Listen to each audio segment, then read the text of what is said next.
బట్టతలతో బాధపడుతున్నారా? ఆధునితనమైన పద్ధతిలో హెయిర్ ట్రాన్స్ప్లాంటేషన్ చేయబడును. Face clinic, Hyderabad. నమస్తే, welcome to Suman TV news. నేను మీ సాయి. త్రిబుల్-ఆర్కు సీటు కేటాయిస్తారా లేదా? నరసాపురం ఎంపీగా సిట్టింగ్గా ఉన్నటువంటి వ్యక్తి ప్రస్తుతం ఏ పార్టీ నుంచి కూడా టికెట్ పొందకుండా కన్ఫ్యూజన్లో ఉన్నటువంటి అతనికి ఇప్పుడు టీడీపీ లిస్టులో కూడా పేరు లేకపోవడంతో అతను అభ్యర్థిత్వం ఉందా లేదా, ఇంకా అవకాశం ఏమన్నా ఉందా అనేటువంటి చర్చ కొనసాగుతుంది. ఇంతకీ రఘురామకృష్ణంరాజు ఈ ఎన్నికల్లో పోటీ చేస్తున్నారా లేదా, టికెట్ వస్తుందా లేదా, లేకుంటే ఇండిపెండెంట్గా పోటీ చేస్తారా? దీనికి సంబంధించి మనం మాట్లాడుతూ మనతో పాటు Suman TV news chief editor Keshav గారు. సార్ నమస్తే. నమస్తే సార్. టీడీపీ కూడా మొత్తం సీట్లన్నీ ప్రకటించేసింది. ఇంకా ఆప్షనల్గా జనసేన ఒక్క ఎంపీ ఉన్నట్టుంది, 3 అసెంబ్లీ ఉన్నట్టున్నాయి. సో బీజేపీ కూడా వేరే వాళ్ళని ప్రకటించేసింది ఎంపీగా నియోజకవర్గంలో. త్రిబుల్-ఆర్ పరిస్థితి ఏంటి? ఇంకా ఆచితూచి ఏమైనా ఆలోచిస్తుందా బీజేపీ? ఇచ్చే అవకాశం ఉందా లేదా త్రిబుల్-ఆర్ ఫేడ్ అవుట్ అయినట్టేనా? అంటే ఒక లేటెస్ట్ డెవలప్మెంట్ ఏంటంటే, ఇప్పుడు రఘురామకృష్ణరాజు సీటు వ్యవహారం చాలా హాట్గా మారింది కూటమిలో. అమరావతిలో అంటే విజయవాడలో ఒక మీటింగ్ కూడా జరిగింది. ఆయన సీటు సర్దుబాటు విషయంలో ఒక డెసిషన్ తీసుకోవాల్సిన అవసరం ఉంది అని. ఎందుకంటే రఘురామకృష్ణరాజు పెట్టినటువంటి ప్రెస్ మీట్ ఒకటి, తర్వాత ఆయన బ్యాక్ గేట్లో చేసినటువంటి స్ట్రాటజీ, అసంతృప్త నేతలందరినీ కూడా ఒక తాటిపైకి తీసుకొచ్చేటువంటి ఒక ప్రయత్నం చేశారు. సో నియోజకవర్గానికి ఒకరు లేదా ఇద్దరు అసంతృప్త నేతలు, అటు జనసేన కావచ్చు, ఇటు బీజేపీ కావచ్చు, అలానే టీడీపీ కావచ్చు, 3 పార్టీల నుంచి కూడా ఒక 30-40 మందిని ఆయన లిస్ట్ అవుట్ చేసి పెట్టుకున్నారు. ఒకవేళ సీటు రాని పక్షంలో ఆయన ఏం చేయాలనే దానికి 2 ఆప్షన్స్ పెట్టుకున్నారు. అది కూడా ఇప్పటివరకు ఆయన జగన్మోహన్ రెడ్డి మీద పోరాటం చేస్తూ వచ్చారు కాబట్టి అటు ఇటు చేసి టీడీపీలో, బీజేపీలో, జనసేనలో మూడిట్లో మొండి చేయి చూపించిన తర్వాత కాంగ్రెస్ పార్టీలోకి వెళ్ళడం ఒక ఆప్షన్ అనుకుంటే, అక్కడ షర్మిల నాయకత్వంలో పనిచేయాల్సి రావడం అనేది మళ్ళీ ఒక ఇబ్బందికరమైనటువంటి పరిణామంగా మారచ్చు. కాబట్టి దాన్ని ఒక సెకండ్ ఆప్షన్గా అనుకుంటే కనుక, ఫస్ట్ ఆప్షన్ కింద ఇన్ని నియోజకవర్గాల్లో బలం లభించేటప్పుడు అందరి చేత స్వతంత్ర అభ్యర్థులుగా కానీ లేదా ఏదైనా రిజిస్టర్డ్ పార్టీ పేరు మీద బరిలో దిగితే కానీ ఎలా ఉంటుంది అనేటువంటి సమాలోచనలు కూడా జరిగినట్టుగా ఒక సమాచారం ఉంది. సో ఆయన ప్రెస్తో మాట్లాడిన తర్వాత, ఆయన ఆవేదన బయటకు వచ్చిన తర్వాత అంతర్మదనం అనేది కూటమిలో కూడా మొదలైంది. ఎందుకంటే 4 ఏళ్లుగా ఆయన జగన్మోహన్ రెడ్డి మీద ఎలాంటి పోరాటం చేశారో అందరికీ తెలుసు, దాని పర్యవసానాలు ఎలా ఎదుర్కొన్నారో కూడా అందరికీ తెలుసు. సో ఆయన అతిగా మాట్లాడడమే సమస్య అయి ఉంటే కనుక దాన్ని నియంత్రించాల్సినటువంటి బాధ్యత పార్టీలోకి వచ్చిన తర్వాత ఆ పార్టీ విధానాలను బట్టి ఉండేటువంటి అవకాశం ఉంటుంది. ప్లస్ ఆ పార్టీ చేసేటువంటి పనుల మీద ఆధారపడి ఉంటుంది అనేటువంటి కామెంట్ ఆయన మొదటి నుంచి చేస్తున్నారు. ప్లస్ అక్కడ ఉన్నటువంటి నరసాపురం నియోజకవర్గం దాని పరిధిలో ఉన్నటువంటి స్థానాల్లో తప్పితే బయటికి వెళ్ళడానికి కూడా ఆయన ఆసక్తి చూపించట్ల. ఇప్పుడు టీడీపీ మిగతా లిస్ట్ అనౌన్స్ చేసిందంటే అవి ఎక్కడ కూడా పాసిబిలిటీ ఉన్నటువంటి ఆప్షన్స్ కాదు రఘురామకృష్ణరాజుకి. ఎందుకంటే రాయలసీమలో 2 సీట్లు ప్రకటించాల్సినటువంటి ఎంపీ సీట్లు పెండింగ్లో ఉన్నాయి. అది అనౌన్స్ చేశారు. అంటే కాకినాడ ఎంపీ, అనంతపురం ఎంపీ, అక్కడ ఆయన బరిలో దిగడానికి ఆయనకు ఉండేటువంటి స్థాన బలం కానీ లేదా సామాజిక వర్గ బలం కానీ అక్కడ ఉండాలి కదా. ఈ ఆప్షన్స్ ఏవి లేనప్పుడు అక్కడికి వెళ్ళలేరు. ఇంకా మిగతా 2 సీట్లు, ఒకటి నెల్లూరు, ఇంకోటి విజయనగరం, ఏది కూడా గోదావరి జిల్లాలకు అటుపక్క ఇటుపక్క ఉన్న సీట్లు కావు. సో అది ఒక కొత్త రకమైన సమస్యను తీసుకొచ్చేటువంటి అవకాశం ఉంటుంది. అలానే కంటి తుడుపు చర్యగా రఘురామకృష్ణరాజు కనుక సీటు కేటాయిస్తే ఆ సీటు ఓడిపోయేటువంటి ప్రమాదం కూడా ఉంటుంది. సో ఈ అంశాలన్నీ దృష్టిలో పెట్టుకుని కూటమి తరపున తెలుగుదేశం పార్టీ తన పాత్రతాన్ని నిర్వర్తించింది. ఇచ్చిన సీట్లు కూడా 2 రెడ్డి సామాజిక వర్గానికి అక్కడ ఉన్నటువంటి బలాలకు అనుగుణంగా ఇచ్చింది. ఒక ఓసీ, ఒక బీసీ, అట్లా ఆ ఈక్వేషన్స్ని మెయింటైన్ చేసేటువంటి ప్రయత్నం చేసింది. కాబట్టి అది వేరే సబ్జెక్టు. కానీ రఘురామకృష్ణరాజుకు సంబంధించి ఏ విధంగా న్యాయం చేస్తారనేటువంటి విషయంలో రఘురామకృష్ణరాజే కొన్ని ఆప్షన్స్ని ప్రతిపాదిస్తున్నారు. ఇప్పటివరకు నరసాపురం సిట్టింగ్ ఎంపీగా సీట్ ఆయనదే అనే క్లారిటీ ఉన్నదాన్ని వేరే ఒకరు పేరు అనౌన్స్ చేయడం వల్ల అనవసరమైనటువంటి ఆశలు రేకెత్తించినటువంటి పని చేసింది భారతీయ జనతా పార్టీ. కాబట్టి అంతర్గతంగా సమీక్ష చేసుకోవాల్సింది, అంతర్గతంగా నిర్ణయం తీసుకోవాల్సింది Bharatiya Janata Party. At the same time ఆ సీటు పైన పడేటువంటి ప్రభావం ఆ పరిధిలో ఉన్నటువంటి 7 అసెంబ్లీ స్థానాలపైన కూడా పడుతుంది. స్థానికంగా పోటీ చేస్తున్నటువంటి అసెంబ్లీ అభ్యర్థులు కూడా లోక్సభ అభ్యర్థి అంటే అంత వెల్ నోన్ కాదు, కొత్త పర్సన్. లాస్ట్ టైం బహుశా 2009లోనో 19లోనో ఆయన 9 అనుకోండి, 19 కూడా కాదు, 2009లో ఆయన బీజేపీ నుంచి పోటీ చేస్తే నామమాత్రపు ఓటింగ్ మాత్రమే వచ్చినటువంటి పరిస్థితి. పార్టీకి లాంగ్ టర్మ్ లాయలిస్ట్ అయి ఉండొచ్చు కానీ, బట్ క్రౌడ్ పుల్లర్ అయితేనే కదా ఎన్నికల్లో విజయం వచ్చేది. ఇప్పుడు విజయం కావాలి కదా, లాయలిస్టుల కంటే కూడా లాయలిస్టులు పార్టీకి పనిచేస్తారు. విజయం తీసుకొచ్చేవాళ్ళు గవర్నమెంట్కి లేదంటే సిస్టమ్కి పనిచేసేటువంటి అవకాశం ఉంది. ఈ ఆప్షన్స్ని దృష్టిలో పెట్టుకునే ఇప్పుడు రఘురామకృష్ణరాజు అభ్యర్థిత్వం పైన మరో దఫా చర్చ జరుగుతుంది. బహుశా ఈ 2-3 రోజుల్లో బీజేపీకి సంబంధించి అన్ని సీట్లు క్లారిటీ వచ్చేసినాయి.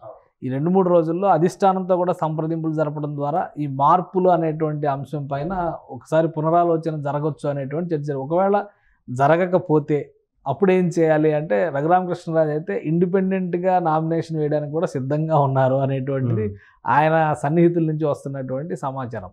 బహుశా అలాంటిది కనుక, అలాంటి నిర్ణయం కనుక తీసుకుంటే ఖచ్చితంగా కూటమి నరసాపురం సీట్లు పరిధిలో ఓడిపోయే అవకాశం ఎక్కువ ఉంటుంది. ఎందుకంటే మిగతా వాళ్ళకంటే కూడా ఈయనకి అక్కడ ఉన్నటువంటి పాపులారిటీ కావచ్చు, సామాజిక వర్గ బలం కావచ్చు, ఈ 4.5 ఏళ్లలో ఆయన పడ్డటువంటి ఇబ్బందుల పైన వచ్చినటువంటి సింపతి కావచ్చు, ఇవన్నీ కూడా రఘురామకృష్ణరాజు కలిసి వచ్చేటువంటి అవకాశం ఉంటుంది. ఓ 40-50 వేల ఓట్లు చీల్చినా కానీ ఖచ్చితంగా కూటమి ఓటమి పాలయ్యేటువంటి అవకాశం అక్కడ ఉంటుంది. సో ఈ అంశాలన్నింటినీ దృష్టిలో పెట్టుకునే కూటమిలో ఉన్నటువంటి పార్టీలు దీనిపైన ఎక్కువ ఫోకస్ పెట్టినాయి. ఆల్రెడీ చంద్రబాబు నాయుడు కానీ, పురంధేశ్వరి కానీ, అలానే జనసేన అధినేత పవన్ కళ్యాణ్ నుంచి కూడా దీన్ని పరిశీలించాల్సినటువంటి అంశంగా రికమెండేషన్స్ వెళ్ళినట్టుగా తెలుస్తున్నాయి. సో 1-2 రోజుల్లో దీనిపైన క్లారిటీ వచ్చేటువంటి అవకాశం కనిపిస్తుంది. బహుశా April 1st or 2nd కల్లా ఈ ఇష్యూని కంక్లూడ్ చేసే అవకాశం ఉంది. ఎందుకంటే ఇంకా సమయం ఉంది కాబట్టి, ఎలక్షన్స్కి సమయం ఉంది కాబట్టి, అలానే ఇప్పుడు కొత్తగా ప్రకటించినటువంటి అభ్యర్థి ఇమీడియట్గా ప్రచారంలోకి వెళ్ళిపోయే అంత పరిస్థితి కూడా అక్కడ లేదు కాబట్టి, అక్కడ ఆ అంశాలన్నింటినీ దృష్టిలో ఉంచుకునే 1-2 రోజుల్లో బహుశా మార్పులు చేర్పులు ఉండొచ్చు అంటున్నారు. ఇంకోటి అసెంబ్లీ సీట్ల విషయంలో కూడా టీడీపీ, జనసేన, బీజేపీ మరొకసారి రివ్యూ చేస్తుంది, పునఃసమీక్ష చేస్తున్నట్టుగా తెలుస్తుంది. అటువంటి పరిస్థితులు, ఎందుకంటే కొన్ని సీట్ల విషయంలో తీవ్రమైనటువంటి వ్యతిరేకత వచ్చింది. సో ఆ సీట్లు ఓడిపోయే ప్రమాదం ఉంది అనేటువంటి గ్రౌండ్ లెవెల్ ఫీడ్బ్యాక్స్ చెప్తున్నాయి, కొంతమంది సర్వేయర్స్ చెప్తున్నారు, ప్లస్ స్థానికంగా ఉన్నటువంటి పరిస్థితులు అదే సూచిస్తున్నాయి. సో అలాంటి సీట్ల పైన కూడా ఒకసారి కూర్చోవలసినటువంటి ఆవశ్యకత ఉందని కూటమి పెద్దలు నిర్ణయించినట్టుగా తెలుస్తుంది. ఒకవేళ అదే అయితే రఘురామకృష్ణరాజు సీటుతో పాటు మిగతా నియోజకవర్గాల్లో కూడా మేబీ ఒక 3-4 మార్పులు చేర్పులు ఏమైనా ఉండొచ్చేమో అనేది ప్రస్తుతానికి అందుతున్నటువంటి ఇన్ఫర్మేషన్. నర్సాపురంలో రఘురామకృష్ణరాజుకి ఎంపీ స్థానాన్ని కేటాయించే అవకాశం ఉందా, లేకుంటే అదే పార్లమెంట్ నియోజకవర్గంలో ఉన్న ఏదో ఒక అసెంబ్లీకి కూడా కుదించేటువంటి అవకాశం ఏమైనా ఉందా? రఘురామకృష్ణరాజు గారు ప్రిఫరెన్స్ లోక్సభ, ఆయన లోక్సభ సీటు పరిధిలోనే పోటీ చేయాలనేటువంటి ఆలోచనలో ఉన్నారు. అసెంబ్లీ సీట్ అంటే ఏదో ఒకటి అకామిడేట్ చేయడానికి అవకాశం ఉంది. ఇప్పుడు ఆయన కొట్లాటంతా లోక్సభ పరిధిలో రావాలి అనేటువంటి ఆలోచన వల్లనే ఈ సమస్య అంతా. ఎందుకంటే ఒక ఆప్షన్ కింద అన్ని సీట్లు కంప్లీట్ అయిపోయినటువంటి నేపథ్యంలో తెలుగుదేశం పార్టీలో ఒక ఆప్షన్ కింద చర్చ జరిగింది. ఉండి నియోజకవర్గానికి సంబంధించి ఆయన ఎమ్మెల్యేగా బరిలో నిలపాలి అనేటువంటి ఆలోచన. కొంతమందికి ఆల్రెడీ నరసాపురం నియోజకవర్గం అసెంబ్లీ నియోజకవర్గం అన్నారు, కానీ అది జనసేన సీటు కాబట్టి దాన్ని మినహాయించి ఉండిపైన ఫోకస్ పెడితే అక్కడ క్షత్రియ సామాజిక వర్గ ఓటింగ్ కూడా కలిసి వస్తుంది. అలానే కైకలూరు సీటు అసెంబ్లీకి ఇవ్వచ్చు అని చెప్పాను, కానీ ఆ కైకలూరు అసెంబ్లీ సీటు మనం అనౌన్స్ చేసేసింది బీజేపీ. సో ఇవన్నీ చూసుకున్న తర్వాత ఆయన పార్లమెంటు స్థానానికి పోటీ చేయడం పైన ఎక్కువ ఆసక్తి చూపిస్తున్నారు. ఆ ఆప్షన్స్ విషయంలోనే బహుశా అభ్యర్థుల మార్పులు ఉండొచ్చా, లేదంటే పార్టీల మార్పులు ఉండొచ్చా. ఎందుకంటే అది బీజేపీ సీట్ అయితే బీజేపీలో ఉండాల్సిన పరిస్థితి, టీడీపీకి ఆ సీటు కేటాయించి బీజేపీ ఇంకో సీట్ తీసుకుంటే అప్పుడు వేరే పరిస్థితులు ఉండొచ్చు.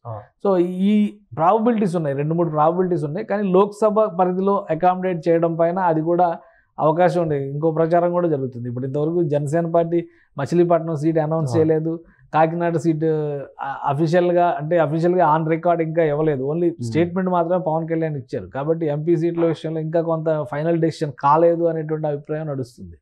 సో కాకినాడ సీటుకి పంపిస్తారా మళ్ళీ, ఇలాంటి చర్చ కూడా నడుస్తుంది. అయితే ఇప్పుడు పవన్ కళ్యాణ్ అలాంటి రిస్క్ ఏమి తీసుకునేటువంటి పరిస్థితి కనిపించడం లేదు. వీలైనంత వరకు నరసాపురం నుంచే పోటీ చేస్తాను నేను, అదే అవకాశం ఉందని రఘురామకృష్ణరాజు గారు కూడా అనౌన్స్ చేసినటువంటి పరిస్థితి ఉంది. కాబట్టి మేబీ సర్దుబాట్లు జరగడానికి ఎక్కువ ఆప్షన్స్ కనిపిస్తున్నాయి.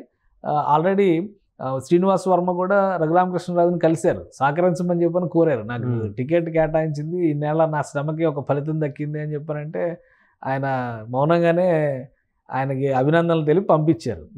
సో అంటే ఇప్పుడు ఆయన తన్ను మాలిన ధర్మం అయితే చేస్తారని నేను అనుకోవడం లేదు. ఇప్పుడు శ్రీనివాస్ వర్మ గారికి ఇవ్వడాన్ని ఎవరో వ్యతిరేకించకపోవచ్చు, కానీ బట్ రఘురామకృష్ణరాజు సిట్టింగ్ అభ్యర్థిత్వాన్ని పట్టించుకుపోవడం అనేది ఒక ఇబ్బంది. అందరూ ఇంకొక మాట ఏమంటున్నారంటే అసలు ఈయన పార్టీలోనే చేరకుండా టికెట్ ఎలా ఇస్తారు అన్నాడు. హైదరాబాద్ నియోజకవర్గంలో ఏ పార్టీలో చేరితే మాధవీలతకి టికెట్ కేటాయించారు, ఆమె కదా ప్రాథమిక సభ్యత్వం కూడా లేదు, ఏ కేటగిరీలో ఆమెను అభ్యర్థిగా డిసైడ్ చేశారనేది ఎవరికీ తెలియదు. కాబట్టి టికెట్ కేటాయించడానికి లాజిక్లు అవసరం లేదనేది భారతీయ జనతా పార్టీని ఒక సెట్టింగ్ ఎగ్జాంపుల్గా కనిపిస్తుంది. అలాంటప్పుడు ఈ సూత్రం రఘురామకృష్ణరాజుకి ఎందుకు వర్తిస్తుంది? కాబట్టి పరిశీలించడానికి స్కోప్ ఉంది, కావాల్సినటువంటి ప్రెషర్ ఆయన క్రియేట్ చేస్తున్నారు. కూటమిలో అంతర్గతంగా చర్చలు జరుగుతున్నాయి. వీటి సారాంశం ఫలితంగా ప్రజలు కూడా ఆలోచిస్తున్నారు. రఘురామకృష్ణరాజు మంచి మాట్లాడినా చెడు మాట్లాడినా కానీ ఒకవైపు నిలబడి పోట్లాడాడు. దానివల్ల అడ్వాంటేజ్ పొందింది విపక్ష కూటమి. సో అలాంటి వ్యక్తిని విపక్ష కూటమి వదులుకోవడం అనేది అనైతికత అనే అభిప్రాయం ప్రజల్లో వస్తే అది ఓవరాల్గా ప్రభావం చూపించేటువంటి అంశం అవుతుంది.